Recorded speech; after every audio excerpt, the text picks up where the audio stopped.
Welcome back to News and Views with myself, Salalo Makudio. The time is 8:41 a.m. Central African Time, and today on News and Views we'll be tackling a deeply troubling development in Israeli Palestine. We'll be tackling the recent ban on the Islamic call to prayer, or the Adhan, which is imposed by Israel's far-right National Security Minister Itamar Ben Gvir, describing the Adhan as a hazard and an unreasonable noise. Ben Gvir has directed police to confiscate mosque loudspeakers and find mosques that continue to broadcast the call.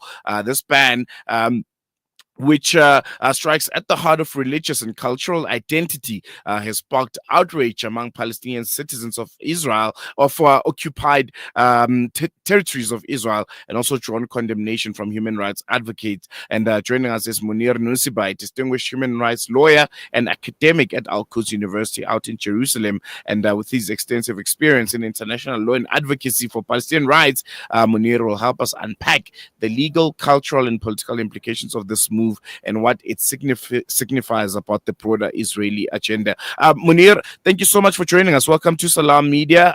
Really appreciate you giving us your time this morning. Thank you very much. Good morning to you and to all your listeners.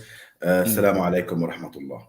Walaikum salam. And I think to start, could you maybe start by explaining maybe the legal framework under which this ban on the Adhan has been implemented, and does it align with Israel's domestic or international obligations?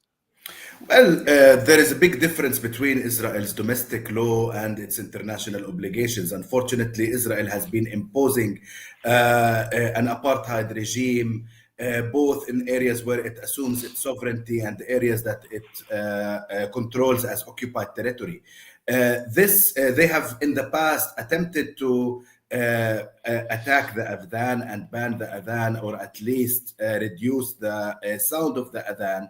But they have found that the level of the sound of the Adhan that has been decided and agreed upon among the mosques was not, loud enough to be seen as, as bothering any residents. However, Ben Gvir and the current Israeli government, but also unfortunately there is a majority within the Israeli Knesset and the Israeli even public have very strong anti-Islamic sentiments.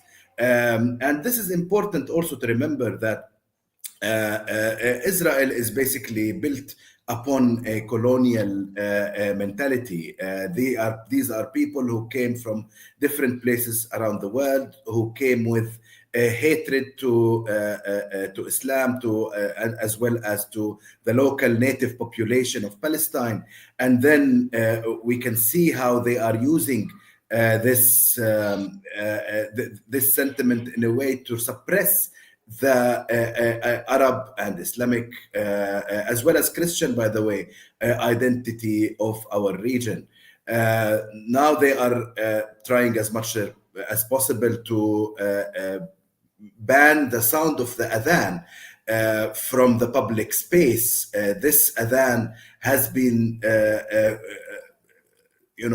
loud for more than 1,400 years in this land. And then the colonizer comes with his apartheid regime and says, you know what, we cannot have this in our public space. We don't want to hear and to remember that there is, there are Muslims living in this part of the world, despite the fact that they came from, all different areas around the world in order to colonize this land. So while even in the Israeli legal system, it's not very clear whether this step is allowed. He basically made an executive decision and instructed the police to start working immediately without trying to get any specific legal coverage by the Israeli parliament.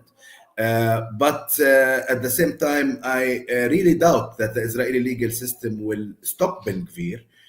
Because the way this apartheid regime works is that the Israeli Supreme Court and the Israeli Knesset, as well as the government, usually work together on the suppression of the Palestinian people and the Palestinian identity and the history of this land.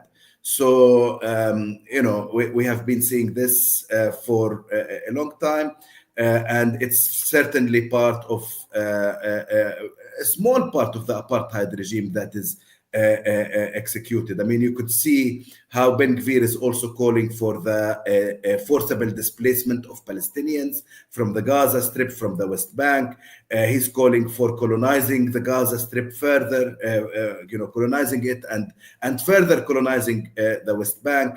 He is working also very hard to on the colonization of Jerusalem, as well as other areas. So this is the way Ben Gvir thinks. He wants to not only Judaize the land through colonization and through settling Israeli civilians in different spaces, but he also does not want to hear the call for prayer that has been there for centuries, in this part of the world. No, really, really quite concerning. And I think, you touched a bit on this, the fact that this isn't the first time efforts to restrict the Azan have been proposed. But what makes Ben Gvir's actions now particularly significant or more alarming than previous times? That it's an executive order, that he is a minister in charge of all the police forces, and therefore he is using this power in order to execute. So now he already is fining mosques with expensive fines for the adhan, the call for prayers. He is also sending his police to mosques in order to confiscate the loudspeakers at the minarets of these mosques.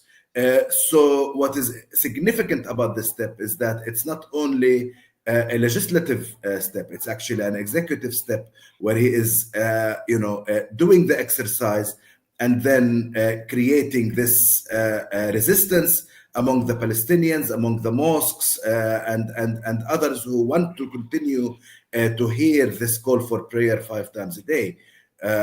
So it's in a certain way it's a provocation, but in a certain way also it's an important part of the system of persecution that the Israeli regime continuously enforces on the Palestinian population, both in areas where it assumes its sovereignty and in occupied territory.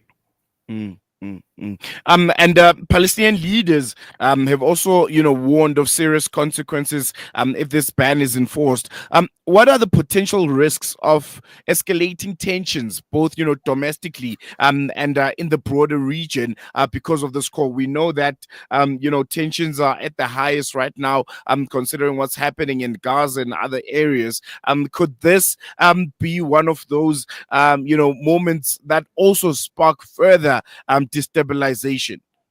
Certainly, it will invoke the Palestinians who are subject to these orders to work in order to oppose this call, and this will create certain levels of tension. Already, we have heard the Palestinians with Israeli citizenship telling Ben Gvir, instead of running after the mosques and the adhans, you should actually fight crime as a person in charge of the police. Maybe it's important to say that the Palestinian population with Israeli citizenship are really facing a very difficult wave of crime that has been there for a few years now. There are gangs that the Israeli police does not control and is continuously, forcing the Palestinian population to pay tributes, and this is all while the police is watching and not intervening. This is intentional in this case. So the Palestinian population are saying this is what you're doing. You're leaving the gangs and the organized crime, and you're running after the mosques and the call for prayer. And this will continue. This opposition to his step will continue. I don't know what will happen in the region, in the further region, and what would be the international reactions to this step. We also know that the anti-Islamic sentiment is also quite strong in Europe and in other parts of the world. So whatever Ben Gvir has done might be heard as music for many right-wing governments in the world. But certainly it will be an additional factor to invoke anger, especially among the Palestinians, but maybe also the other Arab and Muslim populations around the world, and others, of course, who will support human rights. Human rights organizations will certainly continue to oppose the step, because it is more of a persecution step than anything else. It's persecution. Unfortunately, we're going to have to leave it there for now, Munir. Thank you so much for giving us your time and giving us the latest on Apartheid's Israel's ban on the Islamic Call to Prayer. I really appreciate your time. Thank you very much. That was Munir Nuseibah coming to us live from Al-Quds. He's a human rights lawyer and he's an academic out at the University of Jerusalem in Palestine. So yeah, I think really, really concerning. And it would be really interesting to see if there's any kind of recourse, any, legal avenues, if there are any, available for Palestinians to resist this policy, using the courts, whether it's the international courts or, whatever human rights courts that would be, willing to take this on, because there's a clear violation of the right to practice religion. And the Israeli government can't just be left to go about it and do as they usually do, which is practice impunity. We're going to take a quick break. News and Views will be back after this.